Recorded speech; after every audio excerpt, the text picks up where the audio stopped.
Hello everyone, Warhammer here with some early access to the Tides of Torment DLC for Total War Warhammer 3. I wanted to start in the menu just to show off the new screen because it's absolutely beautiful and it has some nice sound effects. But we are going to be doing a brand new campaign as one of my favorite characters as Teclis, LOREMASTER Teclis.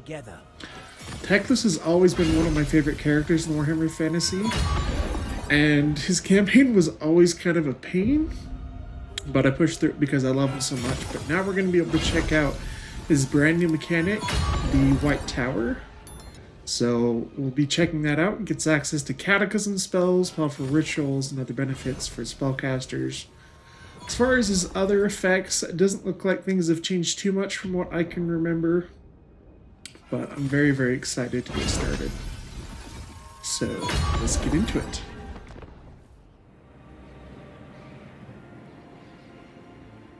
Ulthuan's walls cannot protect the greater world. I shall do it. So this is my first time playing Teclis with the new thing, so we're going to experience all of this together. So Path to Glory. For Teclis, access the secrets of the White Tower to empower Teclis, his faction's spellcasting lords and heroes, and their armies using scrolls of knowledge awarded in battle. So I think that's pretty similar to Gelt's mechanic, where we get scrolls based on how many casters we have in the armies.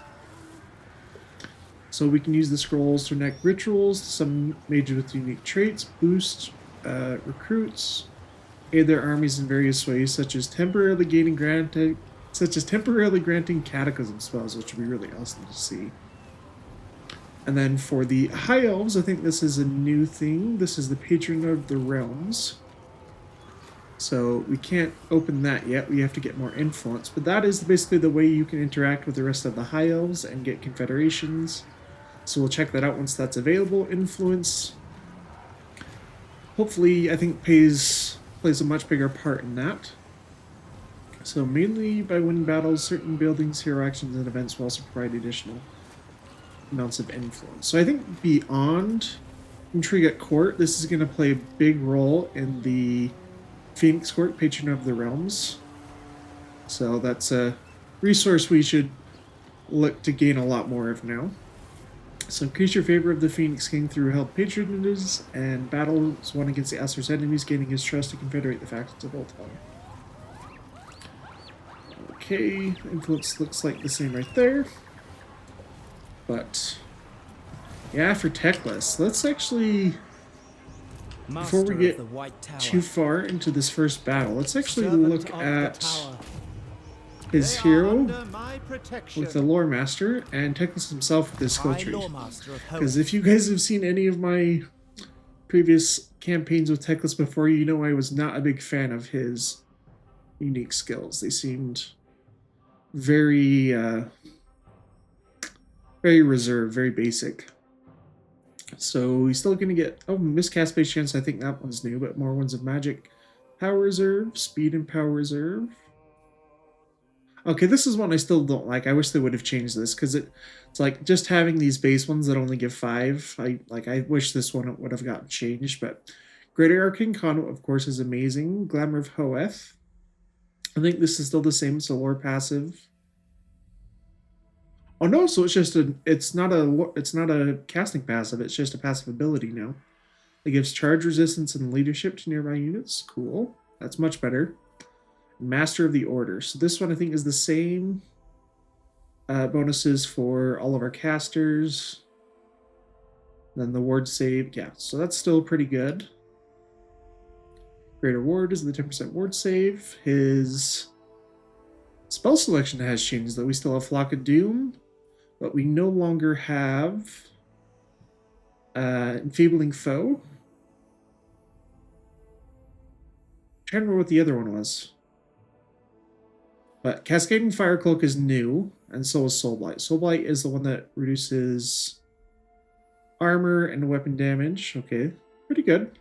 Chain Lightning is still very good, especially with the new rework to the Lore of Heavens. I'm excited to see some of that. All his lore passives, okay. So it looks like not too much has changed yet. I wish this had been changed to be something a little bit more interesting. But him getting his spell selection to be a lot more spells will actually use. I'm very, very happy about that. But for Secrets of the White Tower, so this is his unique mechanic. So by getting the scrolls, we can perform actions like this one. I guess these are the Cataclysm spells right here, I think. Yeah, so these are all the Cataclysm spells. This one, okay, this is part of Chamber of the High Loremaster. So powerful traits. The magic power reserve plus 20 for the army, and power reserve capacity plus 10 for local armies. That's really cool. Barrier plus 600 hit. A 600 barrier for all high elf melee infantry is pretty good. Helps you keep that martial mastery up quite a bit longer. I'm excited to use all the new units too, but so then we have the Chamber of Brilliance. Looks like here are some more. I guess the top 4 or top. I guess there's 2 in each. There's 2 in each for some of the Cataclysm spells probably. But we have some other ones. Cooldown to all overcast spells from High Elven Lores. Instantly fill the target's ones of magic power reserve. That could be really good.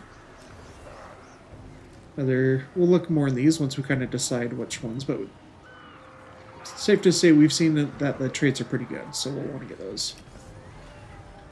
Light, reduce ones of magic costs. Oh, and you can upgrade these to different tiers too. Awesome. So that looks like 5%, but it'll go up to -5%. Recruit rank, Chamber of Being. Instantly heal all units in the army and give physical resist. Very good. Replenish movement range after. Or no, just replenish movement range. It doesn't have a condition. Vigor loss. Vigor loss is really good. Okay, looks like these are mostly the new mages, and then the bonuses for casting, and then recruit rank. So I think these 2 are the unique ones. Then these 2 are always Cataclysm spells. So instantly deplete the target's ones of magic power reserve. That could be very, very good. Increases their ones of magic costs. Gives them tired vigor. And when attacked, the army won't be able to retreat. Oh. That'll be very useful trying to put down Kairos in the south if it comes to that. And Chamber of Darkness. So reduces the healing cap in an army, and also, it completely removes their ability to get units back from the Dead Rise Again and Demons Reforged. About this one. Next hero action has reduced cost and is guaranteed to succeed. I don't use agents a whole lot, but maybe we'll start using some more with the new hero skill trees.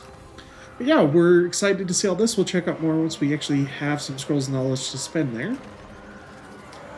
So, for our starting army, of course, we haven't looked at the Loremaster. That's right, for his skill tree. So, of course, he's a mixed caster with lots of good spells. It doesn't look like his spell selection has changed at all. But he does have the Glamour of Hoess. This is the same one that Teclis got. So, charge resistance and leader by leadership. But he also will give expert charge defense for sword masters. And he gets expert charge defense himself. And we have 3 unique skills to choose from at rank 10 that are mutually exclusive. So ballistic plating for sword masters and lore masters. So ballistic plating is like the one that lets you deflect artillery even. Wow, that's pretty cool. Upkeep reduction, immune to contact effects can be very, very good. So then no poison. Yeah, that could be very, very good. I wonder if this counts for magic attacks. Because I think sword masters can get some physical resists at some point. Maybe with some skills, I don't remember, but if they do get physical resist, I wonder if that counts for magic attacks. I don't know that well enough. Chronicler's Wisdom, reduce ones of magic cost for him, and spell resist for the army. Character experience for the Lord, more armor piercing damage, and more ones of magic. What is his armor piercing value like already? I thought it was pretty high. Okay, so he does 2/3 armor piercing. So, good. I guess it's if you're trying to make him like a character slayer. But we'll get into our first battle, Sweltering. I and then we'll command take a the look winds at of the magic. new technology tree once we're done. Mage. Ulfwan. Sarthoriel the Everwatcher. This battle can usually be a big pain if we're not careful, because the Searing Doom can do quite a bit of damage, but blue horrors, pink horrors, screamers, and the flamers, yeah, he's the biggest issue. So let's go into it. Will protect us. We have our first battle as Teclis' brand new campaign. Now, this first battle can always be ridiculously hard if we're not careful, because of Sarthoriel the Everwatcher and Greater Demon of Tzeentch. Plus a barrier for all of his army. He's got some screamers and some flamers which can do serious damage. We brought our Hernok chariots over here to try to get a little bit of peppering in with their bows, using our Frostheart Phoenix to try and draw in Sarthoriel a little bit so we can focus him down with our archers and our bolt throwers. But I went in for the charge here with our Hernok chariots. And I realized at the last second that the screamers were coming, and I was like, oh yeah, screamers have anti-large, and actually a fair amount, so that 25 extra large and armor piercing is absolutely going to wreck our chariots, so they pretty much get demolished right away. But the Frostheart Phoenix is holding down the fort a little bit against Sarthoriel for a little bit, but he is starting to bring down Searing Doom, which is going to be pretty painful. Teclis trying to get more fireballs off. But our LOREMASTER holding these flamers in place so they are not able to get too many of their range attacks off while our archers try to shoot them. Our chariots have come back, but they are very, very damaged. Four models left, but yeah, not very much HP. Screamers trying to get into the backline on top of our little bolt throwers. We kept the Swordmasters in reserve just for that. But their bonus infantry is not going to help. And here comes down another Searing Doom, it looks like. Fortunately. But Sarthoriel starting to take some damage. LOREMASTER also doing well. The Flamers have lost about a third of their HP, but they're not doing much as far as getting value for them because we've kept them out. But Teclis not going into melee right now because he is very, very fragile in melee until we get him on some mounts. So the Phoenix is going to come in, try to take down some of these pink horrors, I think. And Chariot's finally going to be able to do something. They did lose 2 of their models before they could really get any kills, though. But on the front lines, Spearmen are holding up well against the blue horrors. The Searing Doom, though, absolutely being a menace. Our guys are not doing well, but we do throw down... I guess, oh no, he actually threw down a Flame Rust as well, but we do a Flock of Doom right there on some of these horrors, try to get them to take enough damage. Start killing off some models, maybe start crumbling. But Sarthoriel actually doing pretty well. The Frostheart Phoenix does have magic attacks and a ward save when we are above 15 wounds of magic, so I've tried to keep it above that. Not use too much magic, but just put up a really, really good fight. Phoenix is actually taking a fair amount of damage. Swordmasters finally dealt with the Screamers, but not before they were able to rout off our bolt throwers. Archer's still trying to put some damage on Sarthoriel. Looks like he's able to get one more Searing Doom off before he goes down from the fire from the archers. And all the horrors will follow pretty quickly. Well, that battle has not gotten any easier. Man, those Screamers really did a number. Holy crap. And Sarthoriel got pretty decent value with some of those Searing Doom, but... Oh yeah, the Screamers I completely forgot about. With the anti-large and the chariots, but... So we got 85 scrolls. Our post-battle options. Which gives more experience. Army replenishment, or some money and influence. And I think the influence is going to be a huge resource now. It's going to be very important, so I think we'll try to lean into that a little bit. I have no need of them. And I know that Teclis will have an option at some point to return to Safri over on Ulthuan. But I'm not exactly sure how that triggers. So we'll just go through our campaign as normal until we get that dilemma.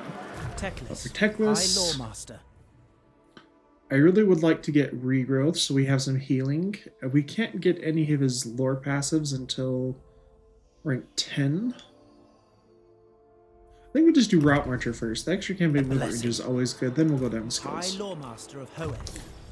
Our Loremaster, though, we do want to get Earthbow. That's where our healing will come in, so we'll try to get that first. For the king. Another rough battle right here, so we'll fight this just to minimize our casualties. No spellcaster to worry about this time. Oh, more battles against Zinch. It's no Lord this time, but they have, I think, one blue horde, and then some pink horrors.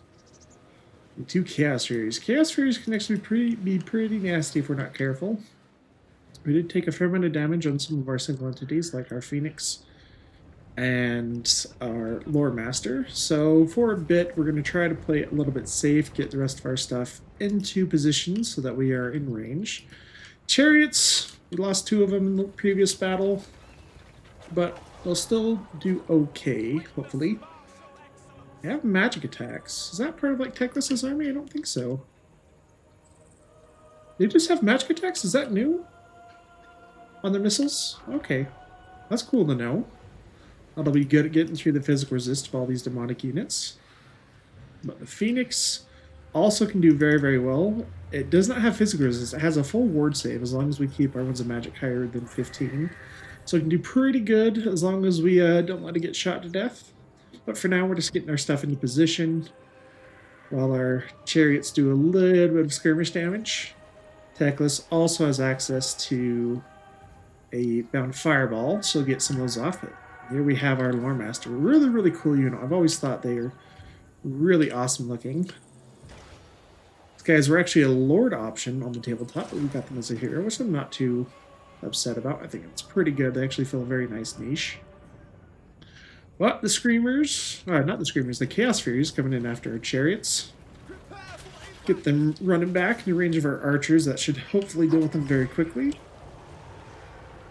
And the Frostdart Phoenix using its Blizzard Aura to slow them down a little bit. Very nice at pinning them in place. Teclis, we're really just trying to take out the Chaos Furies first, just because we want to get rid of their mobility. Our Lyrical Bolt Thrower is using the multi-shot on them, but that's probably not a good target, because we have a bigger chance of missing them. So we'll switch off that in just a second. But all the blue horrors getting into place. Yep, there we go. Starting to get that artillery fire now on these units. Bolt throwers, pretty good if you can get them early game, but the utility runs out as soon as you start facing enemy artillery most of the time. We've kept our really damaged spearmen from last battle just here, kind of as a reserve, just to protect them in case the Chaos Furies come around, but we have taken care of one on this side, on the right flank. On the left flank, they have taken some damage, no barrier left, plus Flock of Doom coming down from Teclis. Phoenix getting into the charge on the blue horrors, or pink horrors, and the chariots come in for a nice charge actually. We don't want to get them stuck in melee, but Teclis, another fireball.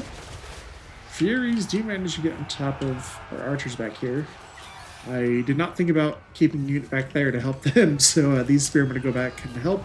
I want to get our sword masters up into melee, get that bonus of infantry going to work, taking out all these horrors while they get bombarded with all the enemy magic. But chariots coming in for a root charge, help out a little bit, try to break their leadership a little bit more. Phoenix fighting on his own for a little bit. It's fine as long as they're not shooting. We're good. The Loremaster now starting to get some good damage off. Up to 27 kills. We've not used Shem's Burning Gaze at all, because I think Flock of Doom is going to be more worth it for Teclis, along with Cascading Fire Cloak in certain situations. Yeah, the Swordmasters, 75 kills, going up very, very quickly. Frostdart Phoenix is going to come in. It does have a tune to magic still, so that magic attack is going to do very well at getting rid of their physical resist. Or bypassing, I should say. But Chaos Furies in the back have been taken out. Archers are free once again to keep shooting. They were in guard mode, so they're getting a few arrows out. But Over on this side, our artillery is focusing down the horrors that were around our Loremaster. We didn't have our own infantry over there, so I wasn't afraid about any friendly fire, but overall we did much better this battle than the first one.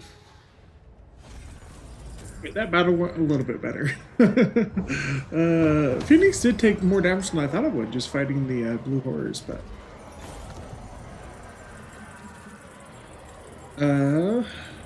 Loot and occupy? Is it worth...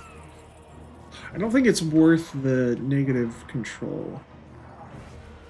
High elves don't have great replenishment off the start, so we'll just do occupy. I think I'm going to value control more than I am going to value instant replenishment. We can fight our battles a little bit better, especially since we can recruit some new units now. Ooh, but we have our ship's company. So are they just recruited from ports, it looks like? Yep. Oh, and you can recruit them out of barracks too. Okay, at a militia camp. So, there is no limit to my looking power. at them compared to spearmen. Oh, I'll do it this way. So, ship's company, they have 10 less armor and 5 less leadership, but they gain 8 melee attack.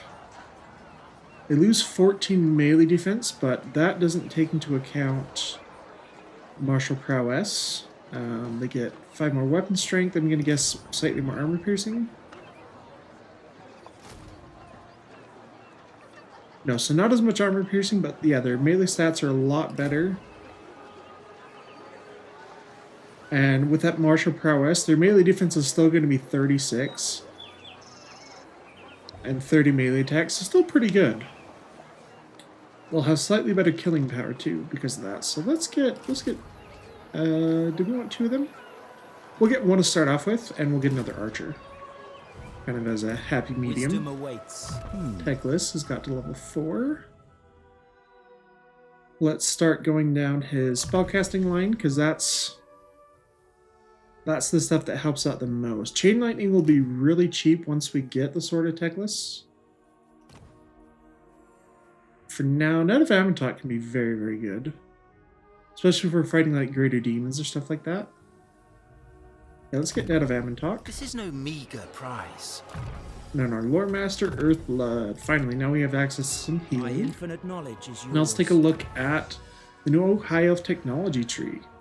So it's now split in between hosts and the realms. I'm really glad about that, because I really did not like the original High Elf tech tree. Looks like some stuff is still gated behind buildings, but it's not quite as restrictive as it was before, which is very, very nice. I'm very happy about that. So, but for now, we can do in the infantry, we can do recruit rank and leadership for melee infantry. Oh, I guess just for infantry. That's not the elite like White Lions, Sword Masters, or Phoenix Guard. Okay, more armor and speed. Ammunition reload time reduction, that one's always good. Melee attack. Ooh, this one changed. This one used to just be speed. So it looks like the speed now is with the Ithilmar Armory. But 5 more melee attack. Wow. That's actually much better. Spear Wall. That one's better as well. I think this one used to give weapon strength, but I'm not quite sure on that. Okay, experience gain for the lower tier units, casualty replenishment. Okay, production, recruit rank, ammunition, and missile strength.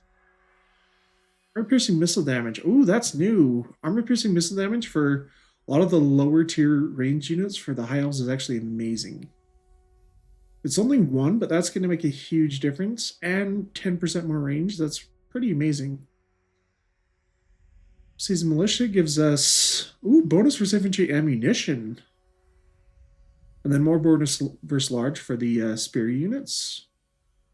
Upkeep, faction-wide, control faction-wide, local recruitment faction-wide. Melee attack. Excuse me, frog in my throat. Melee attack and weapon strength for the elite infantry. Path of Cain. This is new. Recruitment cost and recruit rank for the higher 2 units. Okay. Everything else is locked right now. Let's take a look in the realms. So, okay, so these ones are like before, so it costs money to get these. to open up the new ones, but I think it's cheaper. It used to be 2,000, so that's nice. Income from trade, campaign movement range, construction,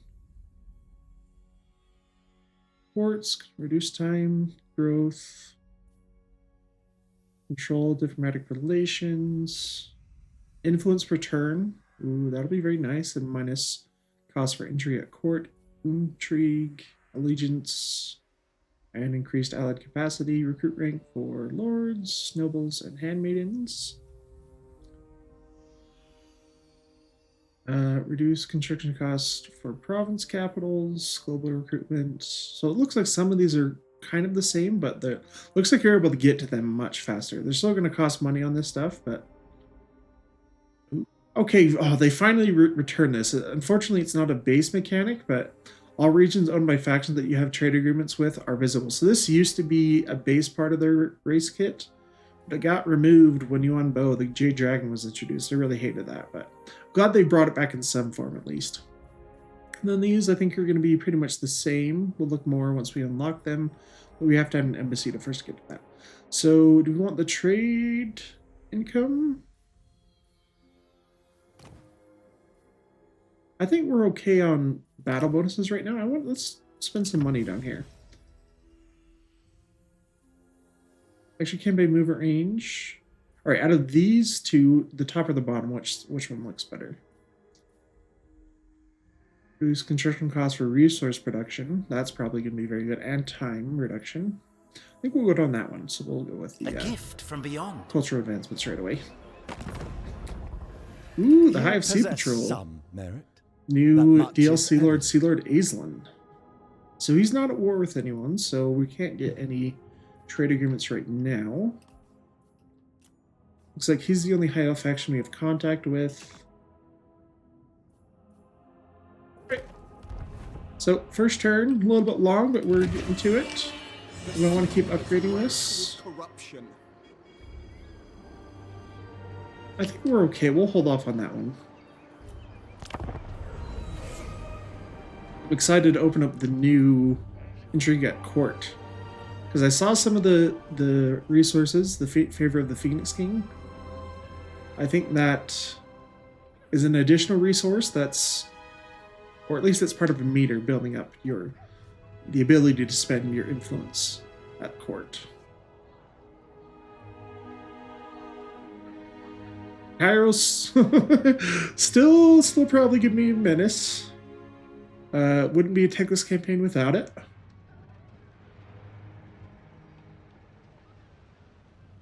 We have the Lizardmen. Okay, ooh, right there. So, on the entirety of one province, you'll gain the opportunity to confederate Safri and teleport to Ulthuan. Okay, cool. So, once we take Tor Supinder, get that going. She battles against the Skaven, gives us the Moonstaff of the Leith. Ooh, okay, that's something that's different. Well, it's not different. This was always the same. But if we teleport to Ulthuan, we're going to have trouble actually fulfilling this for a while. Because I think the nearest Skaven faction around Ulthuan is probably just a Get Claw over here. Yeah, so that may be something we take into consideration. Growth and reduce construction costs and time for ports. I think this, yeah, we just want to keep going down here. I think it does cost money, but we've got a surplus right now since we're not upgrading that Master of the White Tower, by the gods. That barracks building. I don't care for your Egram orders. Slave Maker. You seek knowledge. Man, Creative Assembly is just teasing us with the Egram naming. I can't wait for Egram Van Horseman. He's one of my favorite characters. Alright, we'll fight this again, just to minimize our casualties. Now there's Zinch Charmy, this time mostly a garrison, but they had a lord recruiting here, a Chaos Sorcerer of Zinch. Zinch always had really cool designs for their Chaos Warriors. On the tabletop, they didn't have unique models, but some of the artwork they did. And they Creative Assembly did a really cool interpretation of that. I really love the helmet design. But he's leading a similar army of the last one that we fought, 2 Chaos Fairies with some blue horrors. I don't know if there's a pink horror in this one, but we're pretty far away in our deployment zone, so we're trying to make our way up, move everything in a similar fashion so we don't get things too far ahead of one another. But our Tyrannoc chariots will be able to go in and start getting some minor damage with their bows. Chaos Sorcerer, even though he is a sorcery, he still has 80 armor and very good stats. So he can be very difficult to kill in melee.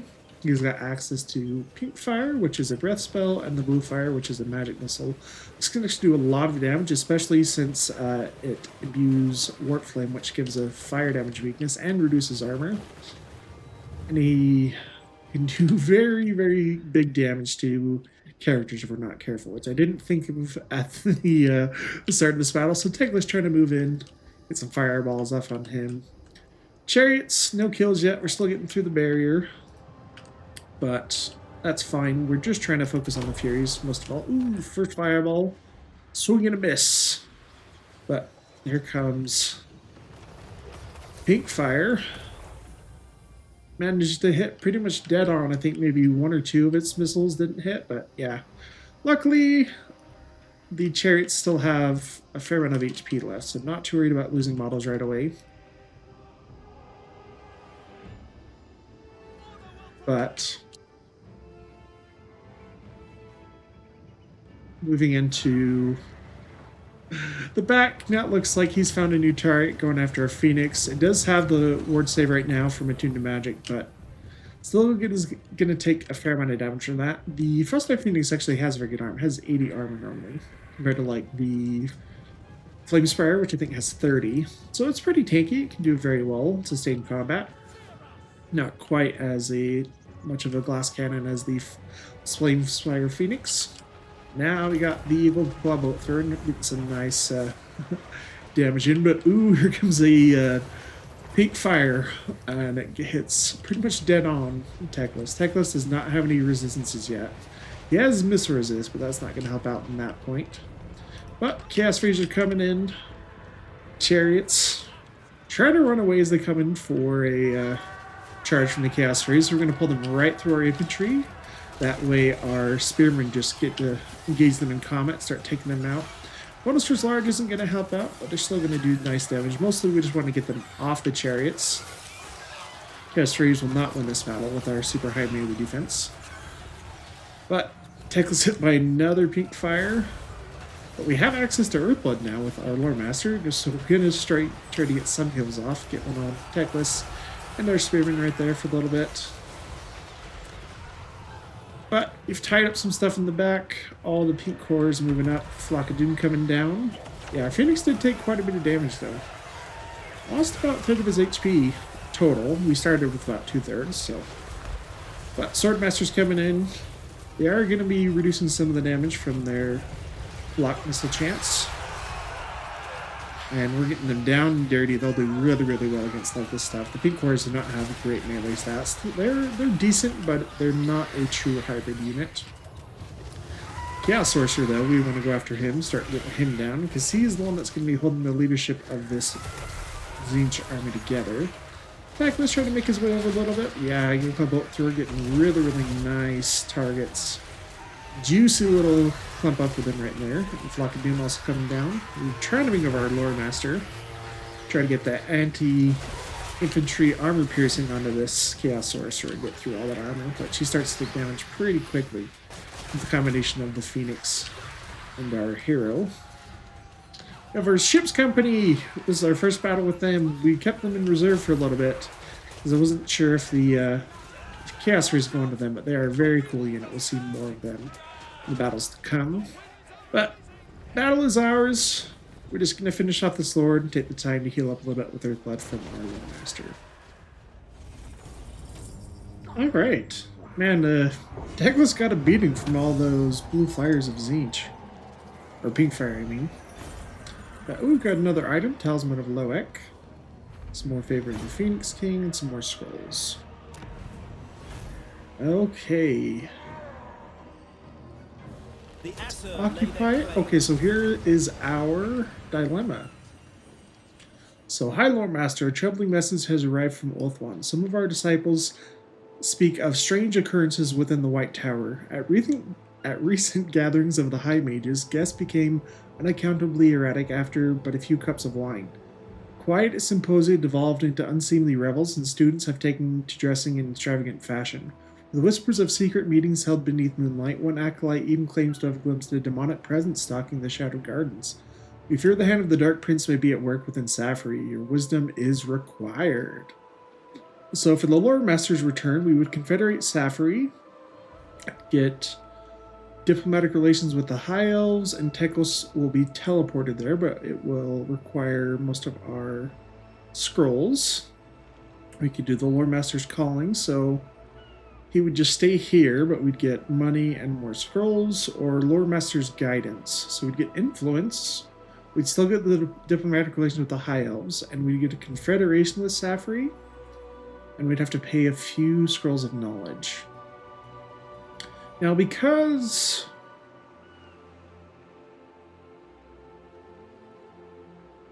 of Teclis' item where we have to fight Skaven, it does actually. I don't think it requires Teclis' army to beat them. I think we just have to win 2 battles. Wish there was a way to check that. So we'll just do the Lore Master's return. We'll take Teclis back, so we can deal with the corruption. We'll have Tyrion, our brother, take out the Dark Elves who are controlled the Shrine of Assyrian. Master of the Ooh, we White got Tower. Regiment Never Now Unlocked, the company of the Calendarian. So that is, I believe, is Aislin's dragon ship, the name of it.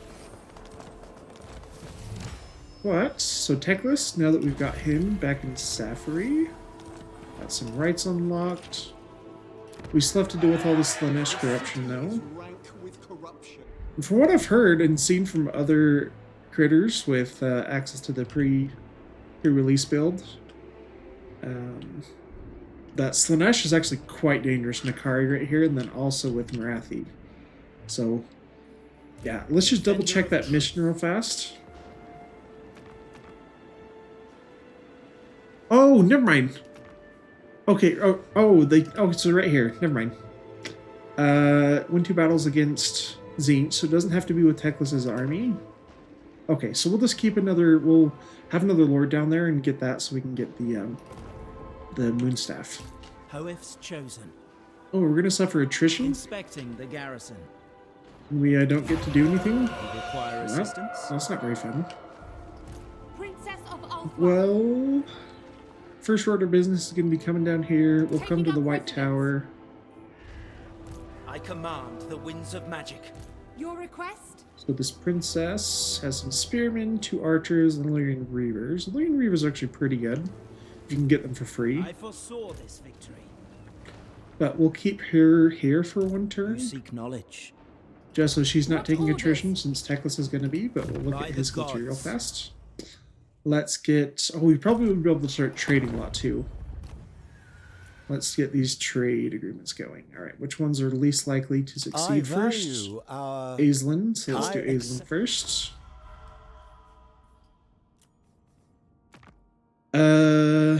Lizardmen?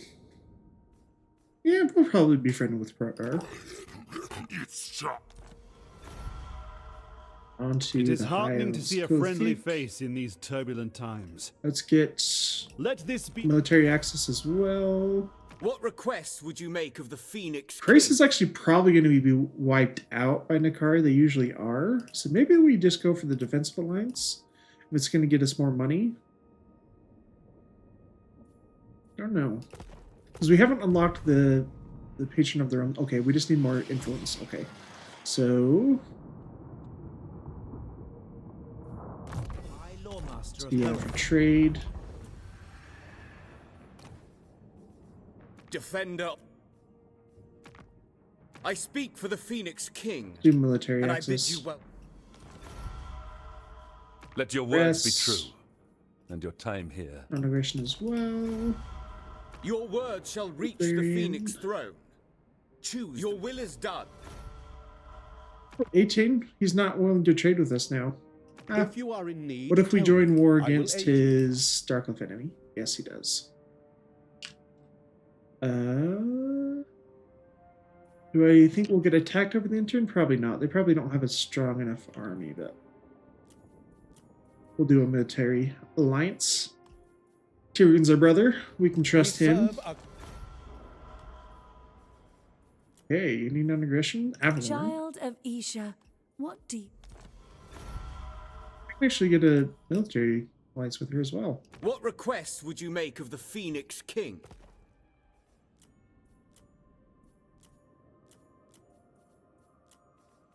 Let's do All are Avalon. welcome in my court. I will use my gifts. All right. We could do the invocation of Isha, which would give us immunity to attrition, but I think that's kind of a waste. I'm listening. So yeah, we won't bother with that. But down in the south, we do need to start getting an army to go take out some Skaven and get our scroll. So we have our Archmages, who get a higher recruit rank because of Teclis' faction effects.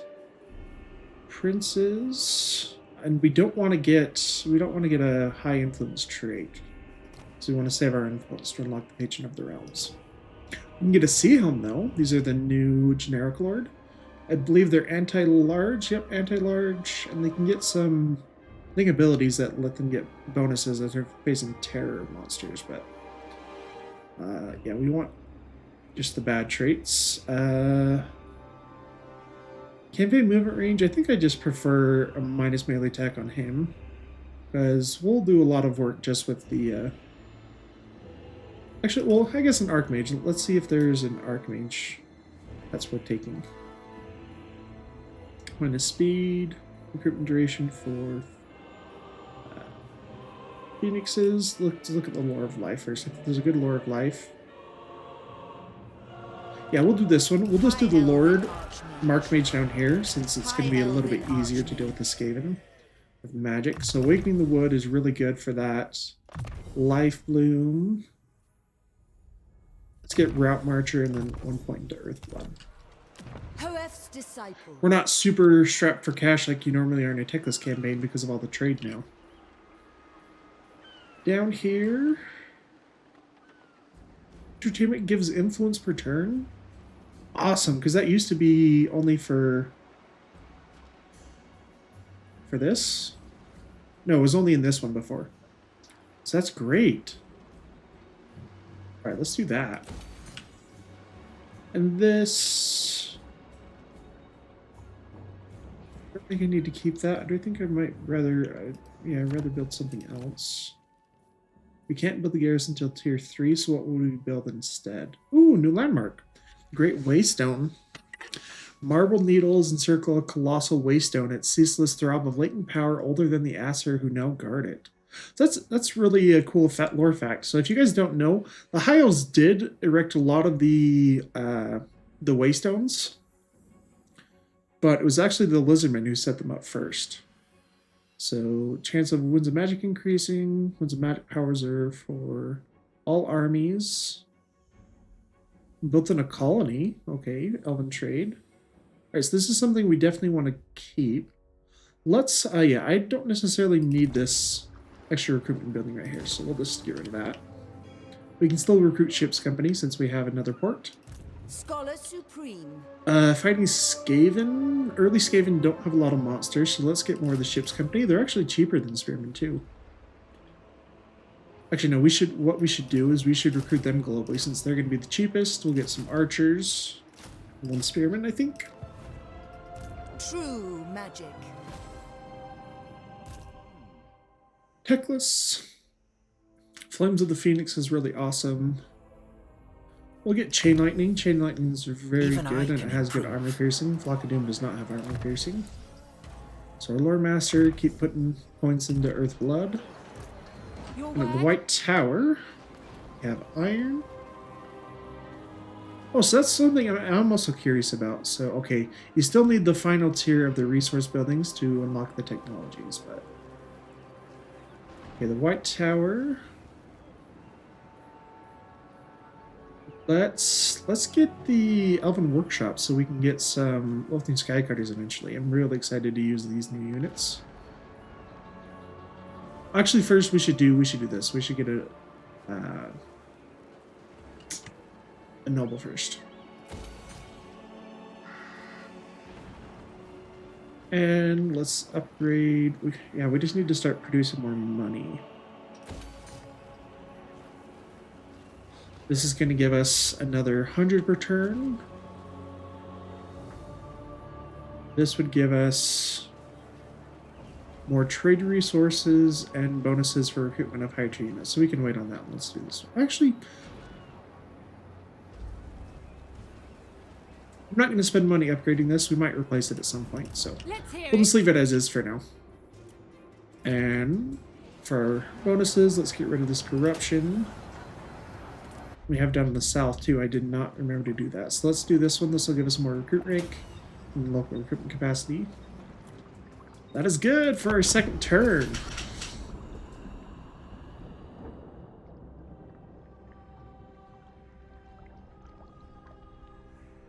I'm very excited to see all the new high elf mechanics. As Teclis, I guess we do have some scrolls now. We should look and see if there's something you want to do right away. Get a new mage or something.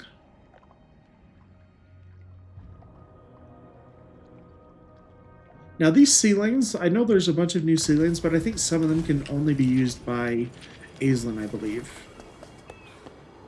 Yeah, it has to be the High LC Patrol. Okay. Shaper of Fates. Student So of Teclis. you can get some... Wait, did we not get any local recruitment last turn? Destiny beckons. Must have just taken 2 turns for some reason. Okay, well, we'll get another spearman and another archer.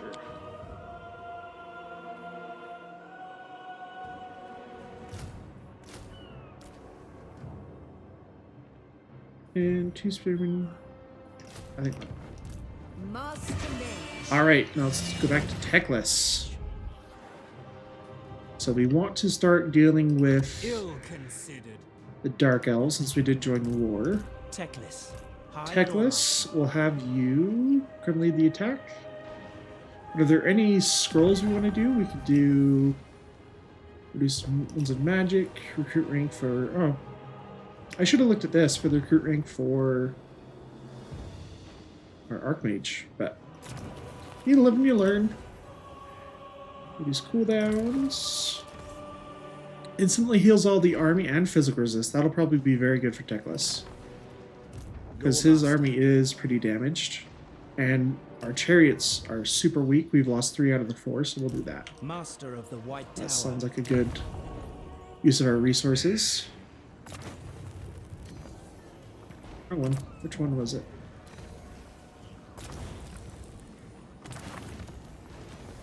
Must have been this one.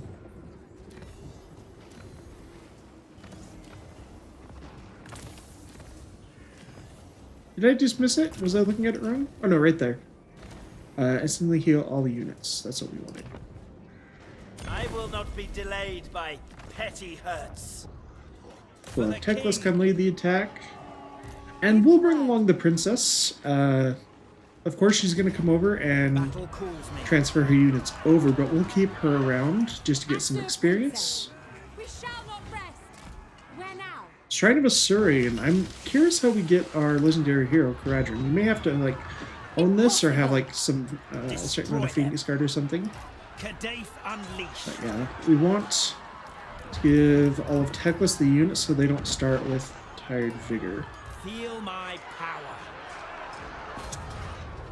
Dark Elves. So a bunch of Dark Shards. And Harpies. It's pretty serious, actually. So we've kind of taken Tyrion's place in wiping out the Dark Elves that are in control of the Shrine of Asurian. So we're not quite at the shrine yet. We're at Ajiriel, but this is a battle Teclis, or Tyrion normally fights. I always confuse the two. But pretty serious amount of Dark Elf units. 2 Harpies. Several things of Dread Spears, some Bleak Swords, but lots of Dark Shards, which are quite a nuisance with all their armor piercing. And a Druki Dreadlord with sword and crossbow, so he can still put out some pretty decent damage. Even though he doesn't have a shield, he still has 50 melee defense, so definitely not a pushover. For us, we've had our princess bring over a bunch of her units after Teclis is now in Safari, so we are reclaiming Ulthuan. But she gave all the units over. She'll be coming into reinforcements in a little less than a minute. Teclis, we're trying to get our stuff into position. Mostly try to put our bolt thrower in a good spot where it doesn't have to shoot over a whole lot. This way it gets a more direct line of sight. Start getting some multi-shot into all this stuff. But, ooh, big old clump right there. Pretty good for a first volley. No kills yet, but I managed to do a fair amount of damage. Our Phoenix over here just kind of testing the waters for us, see if we can draw the Harpies. We are letting our our Winds of Magic build up so that we can keep that ward save and magical attacks. Magical attacks not so important right now, but the ward save will be very, very important. Teclis trying to hit that Dreadlord with a fireball. It did hit him just barely, but it wasn't a full-on hit, so we didn't get all the damage we would have liked. Just over 100, actually. But our princess is now on the field. She'll make her way over. LOREMASTER. We've got Earthblood with him, so he's going to be helping out quite a bit with the healing. Didn't want to waste any of our skill points with Teclis, but we do actually drop our first Chain Lightning, our new look at the revamped War of Heavens. I didn't see it right off the bat, but I think we'll see another one. But able to do a fair amount of damage, actually. Looks like they were able to move a fair amount of units out of the way, but we still did some good damage. And now they're running in range of our archers. The Eagle Bolt Thrower continues to throw down good hails of fire into these Dread Spears. They don't have any Dark Shards with shields, so I'm not super worried about trying to hit them early on. On this side, we have our Lyrian Reavers, who the princess brought with. I'm trying to move into the side here, getting some of these Dark Shards, but chariots and the cavalry will be slowed a bit by being in the woods. Unfortunately, Dread Spears do catch part of our charge, but we do knock a lot of guys actually high enough that they actually get fall damage and die right there, so that's pretty good. Another Chain Lightning on that side. That one actually managed to do really, really good damage. Basically wipe out 2 units of Dread Spears and some Dark Shards. We don't have the bonuses for introduction yet from the Sword of Teclis, so it does cost 11 ones of magic, but still very, very good. The Druki have met the Yasser front line. On this side, we got some spears fighting. And we have our Sword Masters coming in. Gonna filter through our spearmen. Start chopping down the Dark Elves. Harpies getting into the mix. Teclis throwing out another fireball. Trying to get on that Lord. But our cavalry did get caught in the back a little bit with a combination of the Dread Spears and the Harpies. But now we are finally able to get them out. We only lost 5 guys, although they have lost a fair amount of HP. Same with our chariots. But they retain a lot of their killing power still, so we'll use them to run off some of those units in the back. Our archers have started to target enemy Dark Shards, and there is one more Chain Lightning going down right as Murder's Prowess hits.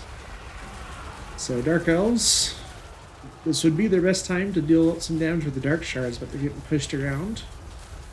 LOREMASTER trying to chase them for a little bit, but he set his sights now on the Dreadlord.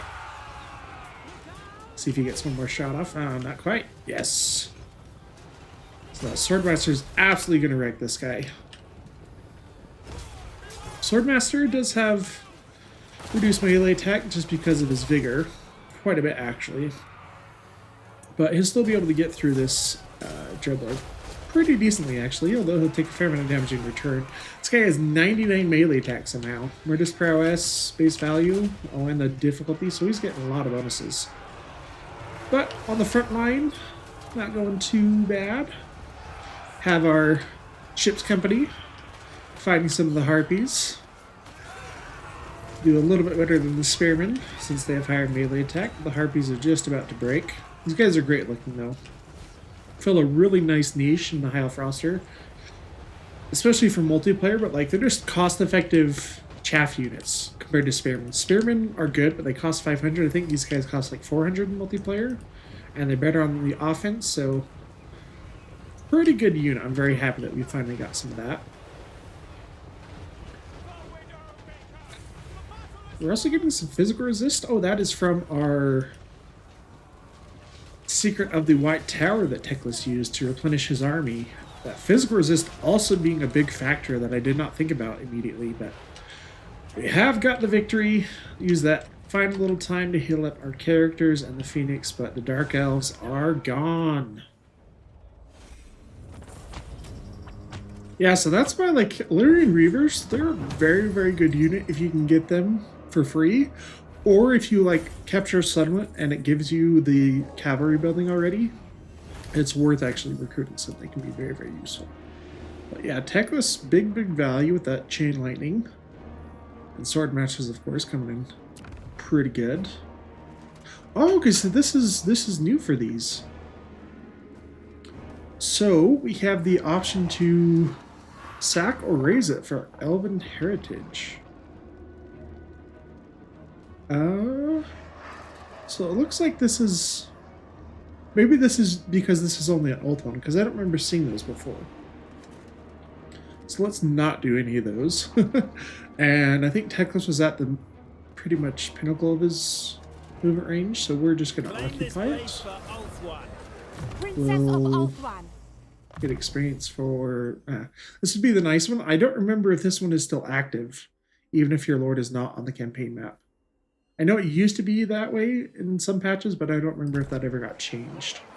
But magic item for them. Our people are being tainted. Give the word. Okay, Patron of the Realms is available now.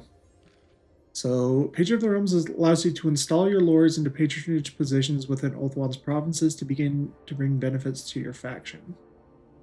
So, if a province is red, it is under the control of a non-Hyle faction and must be reconquered by the Aesir before its patronage can be reclaimed. Okay. Select position. If you have enough influence, you may take this patronage for yourself, but be careful. Other factions will try and take it from you as well. Okay, so that's interesting. So we can put our own lords there, but they can actually try and steal them. So that's kind of similar to that Phoenix Court mod, that really amazing mod, actually.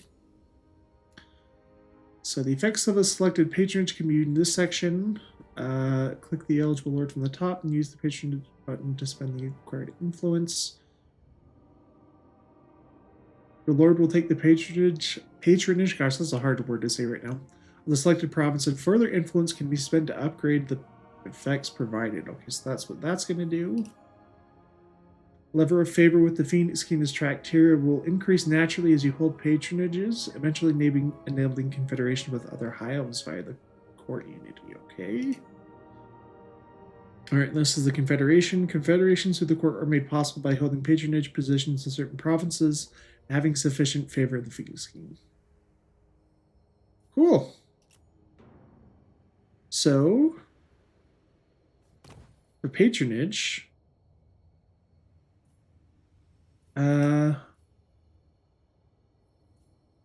put Teclis there. Can we do that? Oh no, we need 40 patronage to usurp it. Okay. So we don't have quite enough. We'll have enough next turn though. And so the favor of the Phoenix King allows us to take more patronage positions. Okay.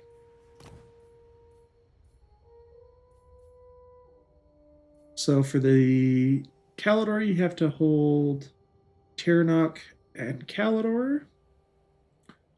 For Aislinn, you have to do, looks like any two. Okay, you have to occupy Elven colonies. The rest is just the rest.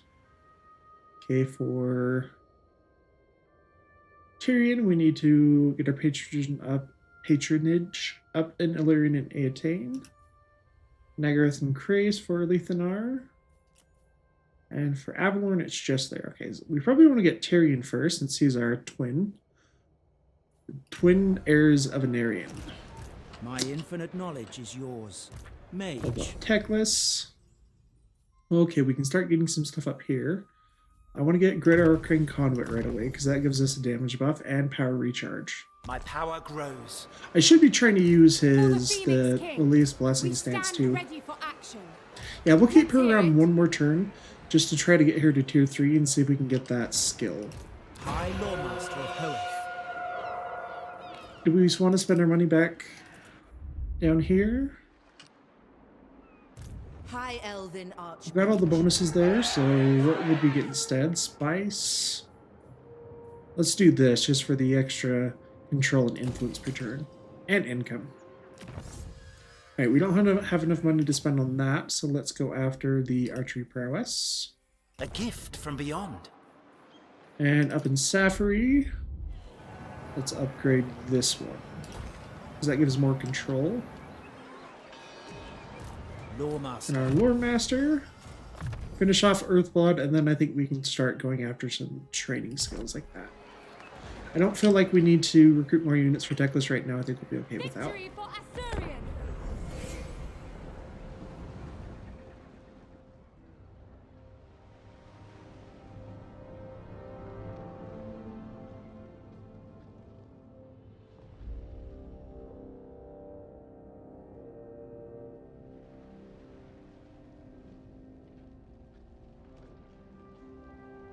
Alright, they're getting 2 more heroes right here. That's interesting. One's a master. I can't see what the other hero is because it's hidden a little bit behind. The war crown of Safari has gone missing, mighty sorcerer. An artifact of such incredible Teclis' power items are actually cannot really good. So this one's against Skaven and some undead, if I remember it, on that battle. The battle can be pretty difficult, so we'll wait until... What? Settlement transferred? I bring That's a bunch of Asturion bullcrap, because that just cost us our local recruitment. Weaver of spells. What kind of garbage is that? Student of Teclis. Although it might still let us have the recruitment, we'll see. Yeah, that's always annoying. Require assistance. But they got, it's like 2 masters, but they're not in the army, which is awesome. Well. As you say. I command. Our the master winds got of another magic. level, so let's do some training, get that experience up faster. By the gods. And we'll go take the Shrine of Asturion before Tyrion does.